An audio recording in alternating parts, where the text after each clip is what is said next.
राज्यात एकीकडे ऑपरेशन टायगरची जोरदार चर्चा सुरू असताना दुसरीकडे आपण पाहतोय की मुंबईच्या गोरेगाव नेस्को ग्राउंड या ठिकाणी शिंदेंच्या शिवसेनेचा जो मेळावा आहे तो या ठिकाणी होणार आहे आणि 60वा वर्धापन दिन या ठिकाणी साजरा केला जातोय। जनात शिवसेना मनात शिवसेना अशा आशयाचे जे बॅनर्स पोस्टर्स आहेत ते या ठिकाणी आपल्याला सर्वत्र पाहायला मिळतात आणि हिंदू हृदय सम्राट बाळासाहेबांचे विचार घेऊन आपण पुढे जातोय। अशा आशयाचा जो संदेश आहे तो सुद्धा या ठिकाणी देण्यात येतोय। आपण पाहतोय की आजचा जो वर्धापन दिन आहे तो अत्यंत महत्त्वाचा मानला जातोय, कारण गेल्या 2 ते 3 दिवसापासून ज्या घडामोडी महाराष्ट्राच्या आणि देशाच्या राजकीय पटलावर घडलेल्या आहेत,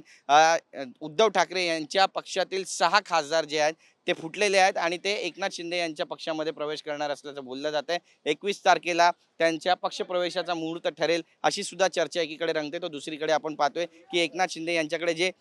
नगर विकास खातं आहे त्या खात्याच्या माध्यमातून त्यांनी कोणकोणती कामं या ठिकाणी केलेली आहेत ते सुद्धा या बॅनरच्या माध्यमातून दाखवण्याचा जो प्रयत्न तो या ठिकाणी होतोय। आणि 100 वर्ष म्हणजे जन्मशताब्दी वर्ष आहे बाळासाहेब ठाकरे यांचं, हिंदू हृदय सम्राट शिवसेना प्रमुख बाळासाहेब ठाकरे यांच्या जन्मशताब्दी वर्षाच्या निमित्तानं या ठिकाणी आपण पाहतोय की बॅनरबाजी आहे आणि त्यामध्ये एकनाथ शिंदे यांनी वाढवण बंदराचं ज्या पद्धतीनं काम केलेलं आहे, विरार JNPT कॉरिडॉर केलेला आहे, मड वर्सोवा केबल स्टेट पुलाचं काम केलेलं आहे, ऑरेंज गेट ते मरीन ड्राईव्ह टनल असू द्या किंवा मग माता रमाबाई आंबेडकर नगरचा पुनर्विकास असू द्या, Thane Borivali twin tunnel, Mumbai coastal road प्रकल्प आणि इतर जे प्रकल्प एकनाथ शिंदे यांनी त्यांच्या कार्यकाळामध्ये राबवलेले आहेत, मुख्यमंत्री असताना राबवलेले आहेत, त्या सगळ्यांचे जे फोटोज आहेत आणि कशा पद्धतीनं हे पूर्वी कसे होते आणि आता कसे आहेत ते सुद्धा दाखवण्याचा या ठिकाणी प्रयत्न केलेला आपण पाहतोय। बघा, महालक्ष्मी रेसकोर्स सेंट्रल पार्क हे ज्यावेळी बनेल त्यावेळी नेमकं कशा पद्धतीचं असेल, याची प्लॅनिंग नेमकी कशी आहे त्याचे देखील फोटोज या ठिकाणी लावण्यात आलेले आहेत बॅनरवर। आणि हिंदू हृदय सम्राट बाळासाहेब ठाकरे यांचा आपला दवाखाना ही संकल्पना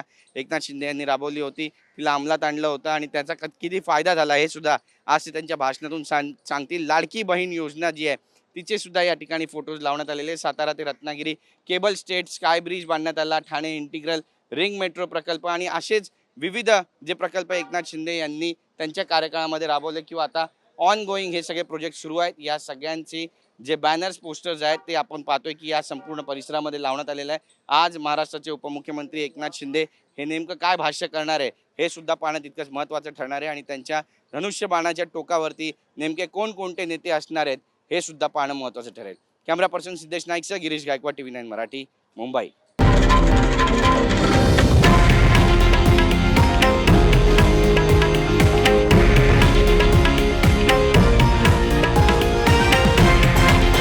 हे आहे देशातील नंबर 1 न्यूज नेटवर्क आणि आपण पाहत आहात TV9 मराठी,